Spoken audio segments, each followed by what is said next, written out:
வணக்கம், நான் வசந்தி. கொஞ்சம் சமையல் கொஞ்சம் தகவல்ல இன்னைக்கு கேழ்வரகு மாவில் ஒரு சத்தான கொழுக்கட்டை எப்படி செய்கிறது நம்ம பார்க்கலாம். முதல்ல கேழ்வரகு மாவு கொஞ்சமாக நான் எடுத்திருக்கேன். உங்களுக்கு எவ்வளவு தேவையோ அந்த அளவுக்கு நீங்கள் எடுத்துக்கலாம். அதில் கொஞ்சமாக தூளுப்பு நம்ம சேர்த்துக்கிறோம்.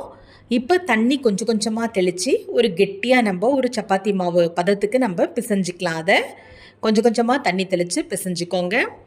ரொம்ப தண்ணி ஊற்றினோம்னா ரொம்ப நீர்த்து போயிடும். பார்த்து நிதானமாக தண்ணி ஊற்றி கொஞ்சம் பிசைஞ்சு ஒரு அரை மணி நேரம் அதை நல்லா ஊற வைப்போம். தட்டு போட்டு மூடி பாருங்க, இந்த அளவுக்கு நம்ம பிசைஞ்சிக்கணும். தட்டு போட்டு ஒரு மூடி வச்சுருவோம். ஒரு தாளிப்பு ஒரு பக்கம் நம்ம செஞ்சுக்கலாம். நம்ம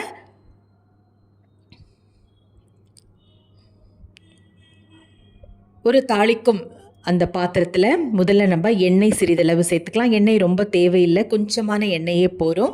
அந்த தேக்கரண்டியில் பார்த்தீங்கன்னா ஒரு அரை தேக்கரண்டி எண்ணெய் தான் நான் எடுத்திருக்கேன். கடுகு போட்டாச்சு, உளுந்து, கடலைப்பருப்பு இதை நம்ம சேர்த்துட்டோம். இது நல்ல சிவந்த பிறகு வெங்காயம், ஒரு வெங்காயம் பொடியாக நறுக்கியதை நம்ம சேர்த்துக்கலாம். வெங்காயம் பிடிக்கும் அப்படின்னா நீங்கள் நல்லா 2 வெங்காயம் 3 வெங்காயம் கூட சேர்த்துக்கலாம், தப்பில்லை. நான் ஒரே ஒரு வெங்காயம் தான் சேர்த்துருக்கேன், ஏன்னா கொஞ்சமாக தான் நம்ம மாவு எடுத்திருக்கோம். ஒரு வெங்காயம் பொடியாக நறுக்கியதை இதை நம்ம சேர்த்து வதக்கிப்போம். கொஞ்ச நேரம் மூடி போட்டு இளந்தீயில் வச்சு நல்லா இளஞ்சிவப்பு நிறம் வரும் வரைக்கும் இதை வதக்குவோம். நம்ம கேழ்வரகு மாவு உடலுக்கு திரும்பி திரும்பி சொல்கிறது தான் ரொம்ப ரொம்ப நல்லது. நிறைய சுண்ணாம்பு சத்து, இரும்பு சத்து இருக்குது. பச்சை மிளகாய் நான் அப்படியே போடாமல் விழுதாக அரைச்சி சேர்த்துருக்கேன். நான் ஏற்கனவே சொல்லியிருக்கேன், சாப்பிடும் பொழுது கடிப்படம், குழந்தைங்களுக்கு ஒரு மாதிரி பிடிக்காமல் போகும். அதனால் விழுதாக அரைச்சி நான் சேர்த்து அது ஒரு நிமிடம் கொஞ்சம் அந்த பச்சை வாடை போக வதக்கிப்போம். நல்லா அந்த சுண்டட்டும், அது நல்லா அதில் அந்த தண்ணியெல்லாம் சுண்டிடட்டும். கறிவேப்பிலை பொடியாக நறுக்கியிருக்கோம், கொத்தமல்லி பொடியாக இருக்குது, அதை நம்ம இதில் சேர்த்துப்போம். கொஞ்சம் தேங்காய் துருவல் சேர்த்துப்போம். கறிவேப்பிலை பொடியாக நறுக்கினது. ஏன்னா கறிவேப்பிலையெல்லாம் உணவில் நம்ம அப்படியே எடுத்துக்கவே மாட்டோம், குழம்புலலாம் இருந்தால் ஓரமாக வச்சுருவோம். இந்த மாதிரி செய்யும் பொழுது நமக்கு அதனுடைய முழு சத்தும் நமக்கு கிடைக்கும்.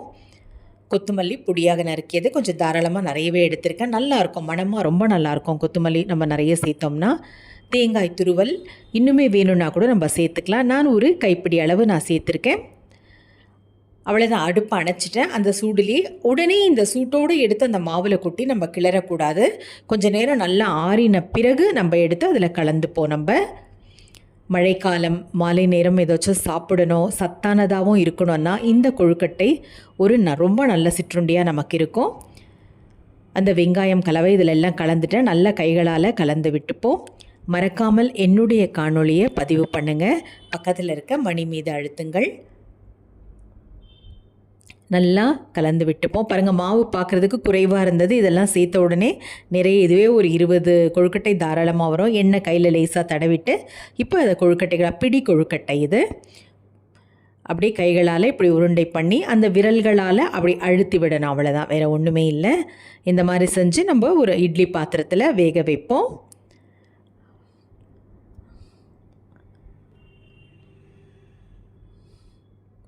இட்லி பாத்திரத்தில் தண்ணி நல்லா சூடான பிறகு நான் ஒரு மல்லு துணி போட்டிருக்கேன். அந்த துணி மேலே இந்த கொழுக்கட்டைகளை நம்ம அடுக்கிடுவோம். 20 நிமிடம் மிதமான தீ, ஒரு 5 நிமிடம் 10 நிமிடம் இளந்தீயில் வச்சு வேக வைக்கணும். இப்போ நல்லா மூடிடுவோம். அந்த துணியில் லேசாக, ரொம்ப அழுத்தெல்லாம் கூடாது, லேசாக அப்படி மூடணும், அவ்வளோதான். 20 நிமிடம் மிதமான தீ, ஒரு 5 நிமிடம் அல்லது 10 நிமிடம் இளந்தீயில் வச்சு வேக வைங்க. கொழுக்கட்டை ரொம்ப நல்லாயிருக்கும், சுவையாக இருக்கும் இந்த கொழுக்கட்டை சாதம். அதுவும் இல்லாமல் ரொம்ப ரொம்ப சத்தானது. திறந்து பார்ப்போம்.